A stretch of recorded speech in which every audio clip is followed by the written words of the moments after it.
सनम जावेद को पुष्पा की धुलाई करने मतलब इलेक्शन लड़ने की इजाजत मिल गई है। कप्तान की शेरनी सनम जावेद मैदान में आ गई। इलेक्शन लड़ने की इजाजत मिलते के साथ ही कौन सा बड़ा मसला सामने आ गया। तमाम इंसाफी हैरान और परेशान। अब क्या करें। अस्सलाम वालेकुम, welcome to your channel time to time. Javed Hashmi कहते हैं, मुशर्रफ के मार्शल्लाह के वक्त मियां नवाज शरीफ ने अपने साथियों से कहा था, मैं चिराग बुझा देता हूँ, जिसने मुझे छोड़कर जाना है वो जा सका है। चिराग बुझा और थोड़ी देर बाद एक साथी ने चिराग जलाकर देखा तो मियां साहब खुद ही गायब थे। अवामी सर्वे बता रहे हैं, पहले इमरान खान को तब्दीली का वोट मिला था, अब खान को इश्क और जिद का वोट मिलेगा। मरियम नवाज को कैदी बहन से सनम जावेद की ललकार। 3 दफा की वजीर आजम की बेटी होकर क्यों इतना डर रही हो कि मुझे जेल से भी नहीं निकलने देती। मरियम नवाज भी अपने वालिद की तरह जल्द भाग जाएगी। झोटी या बड़ी सर्जरी सोच ले। वैसे जिन हालात में सनम जावेद यहाँ तक पहुँच गई है, 3 बार के वजीर आजम की बेटी को तो खुद ही एक तरफ हो जाना चाहिए। सनम जावेद को पुष्पा की धुलाई करना मतलब इलेक्शन लड़ने की इजाजत मिल गई। असल मजा तो अब आएगा। सुप्रीम कोर्ट ने तहरीक इंसाफ के असीर और रुपोश रहनुमाओं सनम जावेद, परवेज इलाही, शौकत बुसरा और उमर असलम को इलेक्शन लड़ने की इजाजत दे दी है। सनम जावेद का मुकाबला अब नून लीग की मरियम नवाज से होगा। सुप्रीम कोर्ट ने सनम जावेद के इंतखाबात लड़ने का तहरीरी फैसला जारी कर दिया, जिसमें कहा गया, सनम जावेद को इंतखाबी निशान की अलाइनमेंट और बैलेट पेपर पर नाम होना इलेक्शन कमीशन की जिम्मेदारी है। यकीनी बनाया जाए कि सनम जावेद के इंतखाबी हलकों में इलेक्शन 8 फरवरी को भी हों। सनम जावेद का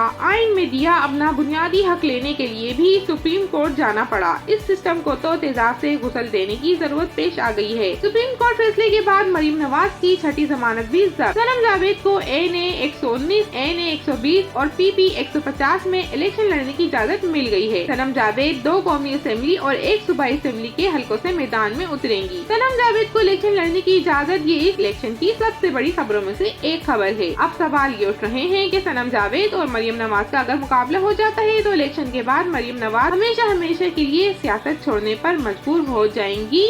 पाकिस्तानी सियासत में आम आवाम की शिरकत ही इस निजाम को ठीक कर सकती है और सिस्टम आम आवाम को रोकने के लिए पूरा जोर लगा रहा है। टिकटॉक पर वीडियो एक वायरल हुई जिसमें एंकर एक बाबे से पूछता है, वोट किसका? वो कहता है इमरान खान का। एंकर कहता है, जाओगे कास्ट करने? बाबा कहता है 100%। एंकर कहता है, कोई जरूरी काम निकल आया इस दिन? फिर बाबा कहता है, मरियम नवाज मैनू निकाह वास्ते भी बुलावे, मैं फिर भी वोट पाके आना। आफरीन है इन तमाम असीराने कारकुन पर। कई बेगैरत बेजमीर मर्द हजरात से लाख दर्जा हिम्मत और इस्तेकामत इन खवातीन ने दिखाई जो कई माह से कैद और बंद की सख्तियाँ झेल रही हैं। जीत इंशाअल्लाह गुल अजीज सिर्फ हक और सही होगी। शाहजेब मसूद साहब, अली शाह साहब और मुईज तारिक साहब मुबारकबाद के मुस्तहिक हैं कि उन्होंने एक निहत्ती और मिडिल क्लास की मजबूत असाब वाली लड़की सनम जावेद को इंसाफ दिलवाया। अब देखना ये है कि अवाम लाडले बादशाह सलामत की मगरूर बेटी को वोट डालते हैं या निजाम से लड़ जाने वाली आम सी लड़की को। रिटर्निंग ऑफिसर से मुस्तरद इलेक्शन ट्रिब्यूनल से इनकार, हाई कोर्ट से भी मुस्तरद कर दी गई, पर वो डटी रही, साबित कदम रही। आखिरकार सनम जावेद सुप्रीम कोर्ट में कानूनी जंग जीत गई। सनम जावेद को इलेक्शन के लिए अहल करार दे दिया गया। इसके साथ ही एक बड़ा मसला भी खड़ा हुआ। तहरीक इंसाफ ने सनम जावेद के कागजात मुस्तरद होने पर वसीम फारूक, जो अब्बास फारूक के भाई हैं, उन्हें टिकट दे दिया था। दूसरी जानिब सनम जावेद 9 माह और उनके शोहर 7 माह से पाबंदी सलासल हैं। अब मरियम नवाज के मुकाबले में तहरीक इंसाफ को किसको मैदान में उठाना चाहिए? सनम जावेद खान, वसीम शहजाद फारूक। दोनों खानदान बहुत कुर्बानी दे चुके। निहायत मुश्किल फैसला होगा। वक्त का पलटना देखें। जिस जमात के बारे में कहा जा रहा था उम्मीदवार नहीं मिलेगा, उनको उम्मीदवार के चुनाव में मसला हो रहा है। 2 उम्मीदवार तैयार बैठे हैं। सनम जावेद को इलेक्शन के लिए अहल करार दे दिया गया। तहरीक इंसाफ ने सनम जावेद के कागजात मुस्तरद होने पर शहजाद फारूक, अब्बास फारूक के भाई को टिकट दे दिया था। अब एनए 119 में मरियम नवाज के मुकाबले के लिए सनम जावेद भी तैयार हैं और शहजाद फारूक भी। जोर का जोर तो पड़ेगा।